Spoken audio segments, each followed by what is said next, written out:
Presenting the classics of Sam P. Chaladurai.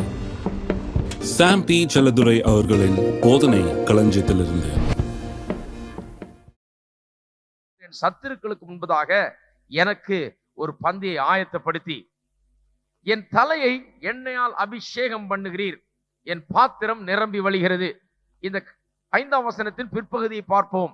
என் தலையை எண்ணெயால் அபிஷேகம் பண்ணுகிறீர், என் பாத்திரம் நிரம்பி வழிகிறது என்றால் என்ன அர்த்தம் என்று பார்ப்போம். என் தலையை எண்ணெயால் அபிஷேகம் பண்ணுகிறீர் என்கிறதை முதல்ல கவனிப்போம். ஆடுகளை குறித்தும் அதை மேய்க்கிற மெய்ப்பனை குறித்தும் இவர்கள் இருவருக்கும் இருக்கிற உறவை குறித்தும் அறிந்து கொண்டால்தான் இந்த வசனங்களை நாம் புரிந்து கொள்ள முடியும். அந்த பாணியிலே தான் எழுதியிருக்கிறார்கள். ஆகையால் அதை புரிந்து கொள்வோம். இந்த கோடை காலங்களிலே மெய்ப்பன் மலை உச்சிகளிலே இந்த ஆடுகளை மேய்த்து கொண்டிருக்கும் போது ஒரு பிரச்சனை அதிகமாக இருக்குமாம். அது என்னவென்றால் பூச்சிகளுடைய பிரச்சனை. பூச்சிகள் அதிகமாக வந்து இந்த ஆடுகளை உபத்திரவத்துக்குள்ளாக்குமாம். ஒரு குறிப்பிட்ட பூச்சி வந்து மூக்குக்குள்ளாக முட்டையிட்டு, ஆட்டினுடைய மூக்குக்குள்ளாக வந்து உட்கார்ந்து அங்க முட்டையிட்டு அங்கே பெருகி உள்ள தலைக்குள்ள நுழைஞ்சு புழுவாக உருவாகி தலைக்குள்ள நுழைஞ்சு பிச்சு கொடைஞ்சு எடுத்துருமா ஆட்டை. இந்த ஆடுகள் என்ன பண்ணும், அந்த வலி இந்த வேதனை தாங்காமல் இந்த உபத்திரவம் பொறுக்காமல் தங்களுடைய மண்டையை கொண்டு போய் அந்த மரத்திலேயும் தரையிலையும் போட்டு தேய்ச்சி முட்டி அப்படியே இந்த வேதனையை தாங்காமல் பொறுக்க முடியாமல் அவைகள் அவதிப்படுமாம்.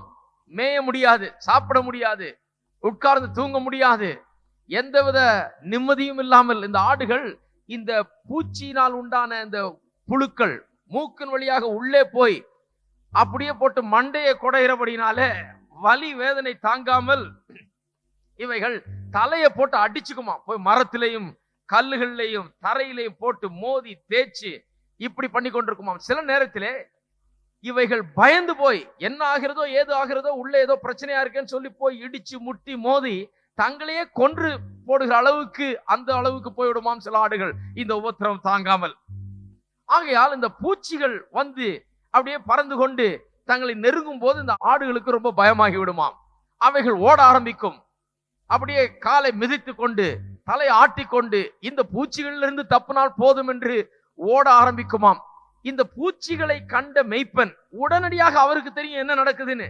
இதை விட்டு அந்த பூச்சி போய் மூக்குல உட்கார்ந்து முட்டை விட்டு அது புழுவாகி பிறகு தலைக்குள்ள போய் இது கொடைஞ்சு எடுத்துரும். மெய்ப்பனுக்கு நன்றாக அதனுடைய கதை தெரியும். ஆகையால் மெய்ப்பன் என்ன பண்ணுவாராம், உடனடியாக போய் இதற்கென்று வைத்திருக்கிற அந்த மருந்தை சொல்யூஷனை எடுத்து இதனுடைய தலையின் பகுதியிலே தேய்த்து விடுவாராம். முக்கியமாக மூக்கின் பகுதியிலே இதை தேய்ப்பாராம். மூக்கின் பகுதியிலே தேய்த்தால் அது பக்கத்தில் இந்த பூச்சி வராதபடி அதை தடுத்து நிறுத்தும்படியாக இந்த மூக்கின் பகுதியிலே இதை தாராளமாக ஊற்றி நன்றாக தேய்த்து இந்த பூச்சிகளிலிருந்து இவளை காப்பாற்றுவதற்காக இப்படி அவர் செய்வாராம். அதை போட்ட உடனேயே ஒரு பெரிய மாற்றம் இந்த ஆடுகளுக்குள்ளாக உண்டாகுமாம். அவைகள் பதறி ஓடுவதை நிறுத்திவிட்டு தலையை ஆட்டிக்கொண்டு காலை அடிச்சுக்கொண்டு ஓடுகிறதை பயந்து ஓடுகிறதை நிறுத்திவிட்டு அவைகள் நிம்மதியாக சாப்பிட்டு நிம்மதியாக உட்கார்ந்து உறங்குமாம். போடுகிற அந்த மருந்து, அந்த ஆயின்ட்மெண்ட், அங்க போடுகிற அந்த சொல்யூஷன் அவ்வளவு பெரிய ஒரு மாற்றத்தை உண்டாக்குகிறதாம். இது எதை காட்டுகிறது? நம்முடைய வாழ்க்கையிலே நமக்குள்ளாக ஏற்படுகிற உபத்திரவங்கள், நம்மை உபத்திரவத்துக்குள்ளாக நம்முடைய மனதை உபத்திரவத்துக்குள்ளாக ஆக்கி நம்மை புடைத்தெடுக்கிற பல காரியங்கள் நமக்கும் நடக்கிறது. அதைத்தான் சங்கீதக்காரன் சொல்றார். ஆடை குறித்து சொல்றது ஒரு வர்ணனை தான். அதை வைத்துக் கொண்டு நமக்கு என்ன நடக்கிறது என்று பார்க்க வேண்டும். அதற்காக தான் இந்த சங்கீதம். ஆடுகளுக்குள்ளாக எப்படி இந்த பூச்சி போய் மண்டையை கொடையுதோ அது போலவே ஜனங்களுக்குள்ளாக பலவிதமான உபத்திரவங்கள் நுழைந்து அவருடைய மனதை தாக்கி அவருடைய சிந்தனைகளை தாக்கி மனதை வேதனைக்குள்ளாக்கி அவர்களை தூங்க விடாமல் நிம்மதியா இருக்க விடாமல் அவர்களை அலைக்கழித்து தலையை பிச்சுக்கலாமான் இருக்கு இல்லையா? சில நேரத்துல நாங்க எல்லாம் யாருமே ஒண்ணும் தெரியாதவங்க மாதிரி இருக்கீங்க. எனக்கு மட்டும்தான் அப்படி இருக்குன்னு நினைக்கிறேன். சில நேரத்துல உங்களுக்கு எல்லாம் பரவாயில்ல. சில நேரத்துல தலையை பிச்சுக்கலாமான் இருக்குது. வேதனை, மனதுல ஏற்படுகிற உளைச்சல், பலவிதமான உபத்திரவங்கள், பலவிதமான காரியங்கள் நம்முடைய மனதுக்குள்ளாக பூர்ந்து கொண்டு நம்மை அப்படியே ஒரு உளைச்சல் ஏற்படுத்துகிறது. ஒரு பெரிய பாதிப்பை நம்முடைய மனதுக்குள்ளாக உபத்திரவத்தை, இரிட்டேஷன் உண்டு பண்ணுகிறது. இந்த உபத்திரவத்தின் மத்தியில பொறுமை இழந்து விடுகிறோம். இந்த உபத்திரவம் மத்தியில பதறி போகிறோம். இந்த ஆடுகளைப் போல பதறி ஓடுவதைப் போல நாமும் பதறி சில காரியங்களை செய்து விடுகிறோம். நம்முடைய மன உளைச்சலின் மத்தியிலே, உபத்திரவத்தின் மத்தியிலே பதறி போய் சில காரியங்களை பேசி விடுகிறோம், செய்து விடுகிறோம். பிறகு அவைகளுக்காக வருந்துகிறோம். இந்த நேரத்திலே தான் தேவன் என்ன பண்ணுகிறார்? தம்முடைய பரிசுத்த ஆவியானவரை கொண்டு நமக்குள்ளாக கிரியை செய்கிறார். இந்த மனதின் உளைச்சல்கள் ஏற்படாத வண்ணம், இந்த மனதின் உளைச்சலிலிருந்து நம்மை மீட்கும் வண்ணம், நம்மை காப்பாற்றும்படியாக தம்முடைய பரிசுத்த ஆவியானவர் மூலமாக அவர் நமக்குள்ளாக கிரியை செய்கிறார். இவர் போடுகிற மருந்து, மெய்ப்பன் போடுகிற மருந்து எப்படி ஆட்டுக்குள்ளாக வேலை செய்கிறதோ அது போலவே பரிசுத்த ஆவியானவர் நமக்குள்ளாக வேலை செய்கிறார். இந்த உலகத்திலே வாழும்போது மன உளைச்சல்கள், மன பாதிப்பு, மன வேதனைகள் உண்டாவது சகஜம். பலவிதமான பிரச்சனைகளை நாம் சந்திக்கிறோம், பலவிதமான போராட்டங்களை நம் வாழ்க்கையில சந்திக்கிறோம். ஆனால் அவைகளுக்கு மருந்து என்ன? பரிசுத்த ஆவியானவர் மூலமாக நமக்குள் உண்டாகிற சந்தோஷம், சமாதானம், நிம்மதி, நிறைவு, சாந்தம், அன்பு, இவைகள் பரிசுத்த ஆவியினால் நமக்குள்ளாக உற்பத்தி பண்ணப்படுகிறது.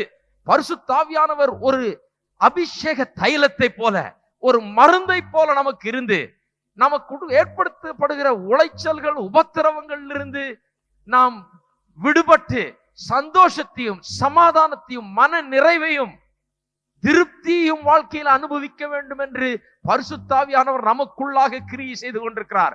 அவர் என்ன பண்ணுகிறார்? அவர் மூலமாக அன்பு நமக்குள்ளாக ஊற்றப்படுகிறது, சமாதானம் நமக்குள் பெருகுகிறது, சந்தோஷம் நமக்குள் உண்டாகிறது. எந்த சூழ்நிலையிலும், எந்த உபத்திரவத்தின் மத்தியிலும், உளைச்சலின் மத்தியிலேயும் நாம் சந்தோஷமாக, சமாதானமாக, நாம் பிரச்சனைகளை பார்த்து அதிலே வேதனை அடைந்து அதிலே பதறி போயிராமல், நாம் தேவனுடைய வார்த்தையின் மூலமாகவும் அவருடைய பரிசுத்த ஆவியானவர் மூலமாகவும் தேற்றப்பட்டு பலப்படுத்தப்பட்டு நாம் காக்கப்படுகிறோம். இதைத்தான் சங்கீதக்காரன் அன்றைக்கு அப்படி வர்ணித்தார். எத்தனை பேர் அப்படிப்பட்ட பரிசுத்த ஆவியானுடைய கிரியை உங்களுடைய உள்ளத்திலே நீங்கள் அனுபவித்திருக்கிறீர்கள்? நான் உண்மையாகவே அனுபவித்திருக்கிறேன். மன உளைச்சலின் நேரத்திலே, மனதில் ஏற்படுகிற வேதனைகள், விரக்திகள் மத்தியிலே, வெறுப்புகள் மத்தியிலே, பலவிதமான தீய உணர்வுகளின் மத்தியிலே, சலிப்புகள் மத்தியிலே பரிசுத்த ஆவியானவர் தம்முடைய அன்பினாலும் சந்தோஷத்தினாலும் சமாதானத்தினாலும் சகல மன நிறைவினாலும் என்னை நிரப்பி தம்முடைய வார்த்தையை கொண்டு அவர்தாமே தேற்றுகிறவராக இருந்து அந்த உளைச்சல்லே நான் நாசமாய் போகாதபடி என்னை தூக்கி நிறுத்துகிறார். அவர் என் மெய்ப்பராய் இருக்கிறார். எல்லாரும் கைகளை உயர்த்தி சொல்வோம், கர்த்தர் என் மெய்ப்பராய் இருக்கிறார். இந்த உலகத்தின் பிரச்சனைகளிலே, மன உளைச்சல்களிலே, மன போராட்டங்களிலே என்னுடைய மனதை வேதனைக்குள்ளாகி உபத்திரவப்படுத்துகிற சகல உபத்திரவத்தின் மத்தியிலேயும் பரிசுத்த ஆவியானவர் தாமே எனக்கு சந்தோஷத்தையும் சமாதானத்தையும் நிம்மதியையும் தம்முடைய அன்பையும் நிறைவாக ஊற்றி என்னிலே பெருகச் செய்து எனக்கு உதவி செய்கிறார். அவர் என் மெய்ப்பராய் இருக்கிறார். ஹல்லேலூயா. அன்றாடம் இந்த மருந்தை அன்றாடம் அந்த மெய்ப்பன் போடுவானா? ஏதோ ஒரு நேரம் போட்டா பத்தாது, போட்டுட்டே இருக்க வேண்டியதுதான். எத்தனை பேர் சொல்லுங்க போட்டுட்டே தான் இருக்கணுங்க? அது ரொம்ப அவசியம். இல்லைன்னா இந்த தலையை பிச்சுக்கிறதுலயே போயிடும் நம்முடைய வாழ்க்கை. நம்முடைய பிரச்சனைகளையும் போராட்டங்களையும் நினைச்சு அதுல வேதனைப்பட்டு அதுல வெறுப்பும் சலிப்பும் அடைந்து இப்படி வாழ்கிறதுலயே நம்முடைய எனர்ஜி எல்லாம் செலவழித்து விடுவோம். நம்முடைய சக்தி எல்லாம் அதிலேயே செலவாகிவிடும். அன்றாடம் பரிசுத்த ஆவியானவர் நமக்குள்ளாக வாழ்கிறவராய் இருந்து அன்றாடம் அவருடைய அன்பையும் சந்தோஷத்தையும் சமாதானத்தையும் பெருக பண்ணுகிறபடினால் இந்த உபத்திரவங்கள் சிறியவைகளாகவே தோன்றுகிறது.